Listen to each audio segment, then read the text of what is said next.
वाकई में ये हकीकत पर मबनी है, इसके इतने फ़ायदे हैं कि 100 बीमारियों का हल इसे कहा जा सकता है? जी बिल्कुल, जिस तरह आपने जिक्र किया है कि एक अनार 100 बीमार पर, ये नहीं है कि नंबर ऑफ़ पेशेंट्स को ज़ाहिर कर रहा है कि 100 पर्सनस के लिए एक है। एक्चुअली जितने भी डिसऑर्डर्स हैं, अगर अपने डाइजेस्टिव हेल्थ को देखते हैं, हमारे जो हार्ट हेल्थ है उसके लिए, मेंटल हेल्थ के लिए, रिस्पायरेटरी डिजीज़ के लिए, जो हमारे पास जब सीज़न चेंज होता है उसके अंदर हमारे पास जो एलर्जीज़ आ जाती हैं, इसके अलावा जो लीवर के डिसऑर्डर्स हैं, बोन हेल्थ के लिए, फीमेल डिसऑर्डर के लिए, मतलब जितने हमारे बॉडी के ऑर्गन्स हैं उन तमाम के लिए बेहतरीन किस्म का जो है ना ये टॉनिक है। अगर हम कार्डिक हेल्थ की बात करते हैं, हम ये कहते हैं ये हमारे पास नेचुरल प्लम्बर है। जब क्लॉग बन जाता है आर्टरीज़ के अंदर, हमारे पास जो क्लॉग की वजह से ये अनक्लॉगिंग करता है, जस्ट लाइक अ प्लम्बर, उनको खोलता है, क्योंकि इसके अंदर पोटाशियम जब वाफिर मिकदार के अंदर पाया जाता है, ये ब्लड प्रेशर को जो है बहुत नॉर्मलाइज रखता है। इसके अंदर बहुत अच्छी क्वालिटीज़, इसके अंदर जो है हमारे पास पॉलीफिनोल पाए जाते हैं, इसके अंदर इलाजिक एसिड पाया जाता है जो कि ब्रेस्ट कैंसर के लिए बहुत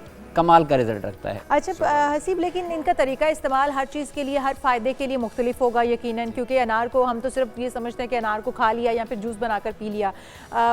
ख़वातीन जो है वो किस तरह से इस्तेमाल कर सकती हैं और किस चीज़ के लिए किस तरह से ये फ़ायदा देता है, मतलब खाने का तरीक़ाकार क्या हो सकता है? देखिए, जैसे हम अगर होल फ्रूट की बात करते हैं, अगर हम दानों की बात करते हैं, उसके अंदर जो उसका जो पल्प है उसके अंदर हमारे पास, हम क्योंकि तिब्ब यूनानी के ज़्यादातर मिजाज के ऊपर बात करते हैं, उसका जो पल्प है वो हमारे पास सरतर मिजाज के अंदर है, लेकिन जो उसकी जो गुठली है, उसके जो सीड्स हैं वो खुश्क मिजाज के अंदर हैं। अब इसके अंदर अल्लाह रब्बुल इज़्ज़त ने ये कम्बिनेशन रखा है कि ये दोनों कंडीशन के अंदर, अगर हम आपकी जो गट मोटिलिटी इंक्रीज़ होगी है उसके लिए भी अच्छा है, मतलब डायरिया की कंडीशन है, या अगर कॉन्स्टिपेशन है, क्योंकि उसके अंदर बीज मौजूद है, बीज जो है वो कॉन्स्टिपेशन को भी रिलीव करता है। ठीक है, जिस तरह हमने कहा कि जब फ्रूट लेते हैं तो उसको फ्रूट लेने के वजह से फाइबर इंटेक ज़्यादा हो जाता है, लेकिन अगर आपको फिलफॉर रिजल्ट चाहिए होता है, जिस तरह अगर, क्योंकि हमने कहा कि इसके अंदर हमारे पास जो काफ़ी मिकदार के अंदर शुगर भी मौजूद है, अगर आप 100 ग्राम ले रहे हैं उसके अंदर अबाउट 14 ग्राम जो है इसके अंदर शुगर मौजूद है। इसी तरह अगर आप 1 गिलास जूस पीते हैं उसके अंदर अबाउट 31 ग्राम जो है इसका जो है ये शुगर मौजूद होती है। तो अगर हम देखें, जैसे मैं बात कर रहा था ब्रेस्ट कैंसर की, अगर आप बात करते हैं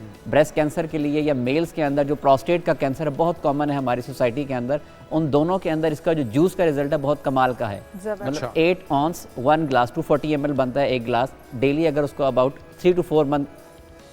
कॉन्टीन्यूसली लिया जाए बहुत कमाल का रिजल्ट आता है। इस तरह हम कहते हैं, क्योंकि ये डायबिटीज़ के लिए भी हमारी सोसाइटी के अंदर बहुत कॉमन है इंसुलिन रेजिस्टेंस, कि हमारे पास इंसुलिन, पेंक्रियाज इंसुलिन तो बना रहा है, लेकिन बॉडी के ऊपर एब्डोमिनल फैट होने की वजह से इंसुलिन आपके ब्लड सेल्स के साथ, आपके बॉडीज़ के साथ अटैच नहीं हो रही। ये इंसुलिन जो हमारे पास सेंसिटिविटी है उसको इंक्रीज़ करता है। अब फ़र्क आ जाएगा, जैसे मैंने कहा कि इसका जो ग्लाइसेमिक इंडेक्स है कि कितना शुगर लेवल को बूस्ट करता है एकदम से, इसका जो ग्लाइसेमिक इंडेक्स है वो 53 है। इट मीन्स ये एकदम से स्पाइक नहीं करेगा, ग्रेजुअली आहिस्ता आहिस्ता जो है आपकी बॉडी का शुगर लेवल। सही वक्त क्या है हसीब भाई इसका पीने का? निहार मुँह पिया जाए सुबह के औकात में, शाम में, रात में? जो बेहतर हमारे पास यही है कि जितने भी फ्रूट्स होते हैं वो ज़्यादातर हम खाली पेट, और खाली पेट से मुराद निहार मुँह नहीं होता, between the two meal, between the two, जब खाना आपका हजम हो गया है, आपको खाने के 2-2.5 घंटे के बाद थोड़ी सी आपको भूख महसूस होती है, तो बजाय जिस तरह आजकल हमारे यहाँ स्नैक्स का जो ट्रेंड है, हम बिस्किट ले लेते हैं, निम्को ले लेते हैं, बेटर है इसके आप इसको जो है ना आप अनार खाएं, इसके अलावा उसको रिप्लेस करें। अगर हम जूस की भी बात करें, जिस तरह मैं बता रहा था कुछ ग्लाइसेमिक इंडेक्स की, जो डायबिटिक पेशेंट है वो भी इसको ले सकते हैं, लेकिन बेटर है इसके मैंने जो प्रोस्टेट कैंसर के लिए बताया 1 गिलास, लेकिन जो डायबिटिक पेशेंट है वो जस्ट ओनली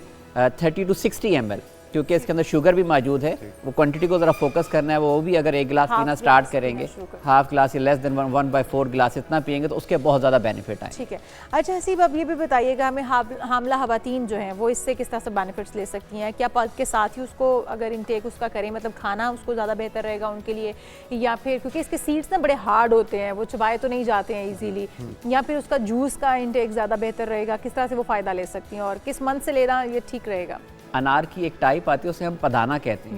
पदाना मतलब वो सीडलेस होता है, आप जैसे उसके मुंह के अंदर डालेंगे वो बिल्कुल बहुत सॉफ्ट होता है, आपको उसको च्यू करने की जरूरत नहीं होती। तो सबसे अच्छा जो बेनिफिट है फीमेल्स के लिए और ओल्ड एज पर्सन के लिए जिन्हें च्यू करने की डिफिकल्टी है, वो पदाने का इस्तेमाल करें, वो बहुत अच्छा है। इसके अलावा जैसे आपने बताया कि किस ट्राइमेस्टर के अंदर, जिस तरह प्रेगनेंसी का ट्राइमेस्टर है, फर्स्ट ट्राइमेस्टर, सेकंड, क्योंकि ज़्यादा जो हम फॉलिक एसिड अब गायनाकोलॉजिस्ट के पास जा रहे होते हैं वो सेकंड मंथ से ही जो है आपके पास उसको फॉलिक एसिड को स्टार्ट कर देती हैं। इसके अंदर भी हमारे पास जो अनार है इसके अंदर वाफिर मिकदार के अंदर आयरन, जितनी भी लाल चीज़ें हैं, चाहे वो खजूर है, बादाम है, इसके अलावा सेब हैं, ठीक है, इसी तरह मौसम के अंदर जामुन आता है, जितनी लाल चीज़ें हैं वो रिच सोर्स है, आयरन होता है, रिच सोर्स है आयरन। अच्छा ये बताइएगा कि जिस तरह हामला ख़वातीन की उन्होंने बात की, आपने तरीकाकार तो बता दिया जी। लेकिन बच्चा जो पैदा होगा उसके ऊपर क्या असरात होंगे अगर कोई हामला खातून मुसलसल अपनी प्रेगनेंसी के अंदर अनार का इस्तेमाल करती रही है? वो गोरा चिट्टा, कलर्ड आइज, ये सारी बिल्कुल चीज़ें हो ऐसे, सकती हैं? जितनी अच्छी माँ की डाइट होगी उतना ही बेबी की डेवलपमेंट जब उतनी ज़्यादा अच्छी होगी। एक यंग आदमी अगर पी रहा है तो ऑब्वियसली हमने कहा, जैसे हमने हार्ट हेल्थ की बात की, ब्रेन हेल्थ की बात की, इसका स्किन भी जो है वो ग्लो करेगी। ऑब्वियसली जब मदर की डाइट ज़्यादा अच्छी होगी, ऑब्वियसली जो बेबी की डेवलपमेंट है वो भी। हमारे यहाँ तो इस चीज़ के ऊपर बहुत कम फोकस किया जाता है, हम सिर्फ सप्लीमेंट के ऊपर काम कर रहे होते हैं। लेकिन अब दूसरे हम कल्चर्स के अंदर देखें, वहाँ पे बहुत ज़्यादा ट्रेंड है कि आपको ड्राई फ्रूट्स के ऊपर फोकस किया जाता है, सीजनल फ्रूट्स के ऊपर, मिल्क इंटेक के ऊपर बहुत ज़्यादा फोकस किया जाता है, ताकि बेबी की जो हमारे बोन्स बन रही हैं उसका कैल्शियम का इंटेक प्रॉपर हो जाए, ब्रेन की डेवलपमेंट हो रही है, उससे एलिमेंट खिलाए जाते हैं। इसी तरह जब ये करेंगे उसकी वजह से, क्योंकि इस दौरान जो हमारे पास HP लेवल कम हो जाता है फीमेल का, तो अगर आप अनार का इस्तेमाल ज़्यादा करवाते हैं तो ऑब्वियसली उससे बहुत कमाल करें। अच्छा, अब आप क्योंकि हमारे पास मौजूद हैं इसलिए आपकी मौजूदगी का फ़ायदा उठाऊंगी। मैं कुछ दिन पहले एक क्लिप देख रही थी, वायरल हो रहा था, एक किसी खातून हकीम है, उनके बारे में था, आपा हैं वो बता रही थी कि अगर आपकी डबल कम्प्लेक्शन हो गया है, आपका स्किन डल हो गई है, तो उसके लिए, उसको निखारने के लिए, रंगत में बेहतरी के लिए आप जो बेदाना अनार है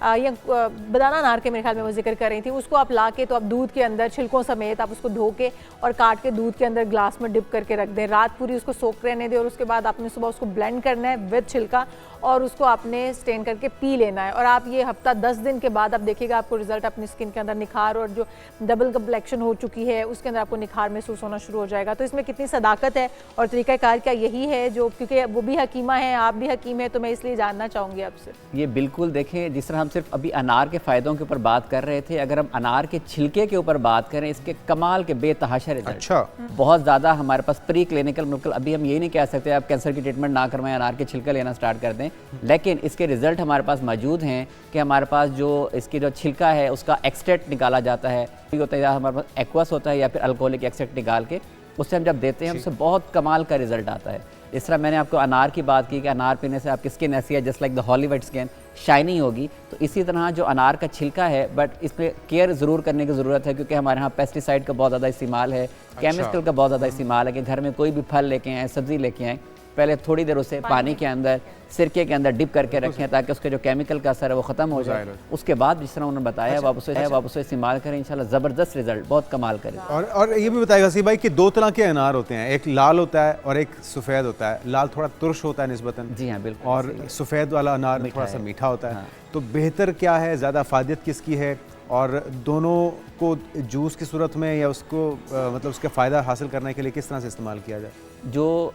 तुर्श अनार है वो हमारे पास HB लेवल के बहुत अच्छा है, क्योंकि मैं जैसे हमने जिक्र किया कि जो हमारे पास हीमोग्लोबिन लेवल कम हो जाता है, आयरन की डेफिशिएंसी है, उसके लिए बहुत कमाल का रिजल्ट है। जो मीठा अनार है वो हमारे पास ज़्यादा कार्डियक हेल्थ के लिए, इस जिस हमने दूसरे बेनिफिट बात की है उसके लिए, लीवर हेल्थ के लिए, जो हमारे पास प्रोस्टेट मेल का कैंसर है उसके लिए, फीमेल के अंदर ब्रेस्ट कैंसर के लिए, उन तमाम इसके लिए वाइट बेहतर, वाइट ज़्यादा बेस्ट, उसका बहुत अच्छा कमाल का रिजल्ट है। अरे वाह। अच्छा, वाइट अनार में भी 2 किस्में हमारे यहाँ पाई जाती हैं, एक बेदाना अनार है जो बिल्कुल सीडलेस है, और एक दूसरा अनार है जिसके अंदर सीड्स तो होते हैं लेकिन कलरलेस होता है। ये अकॉर्डिंग टू हमारे पास ना एरिया वाइज भी होता है, जिस तरह ज़्यादातर अनार जो लाल अनार है वो कंधारी अनार की, क्योंकि हमारे पास अफगानिस्तान का वहाँ कंधार से आ रहा होता है, इवन कि हमारे अपने पाकिस्तान के अंदर, पेशावर के अंदर, बलूचिस्तान के अंदर बहुत वाफिर मिकदार के अंदर मौजूद। बिल्कुल ठीक, बहुत शुक्रिया हकीम थे, और बहुत ही फ़ायदेमंद तरीक़ाकार भी आपको बताया गया है कि किस तरह से आप किस तरह अनार खाएंगे और किस वक्त में खाएंगे,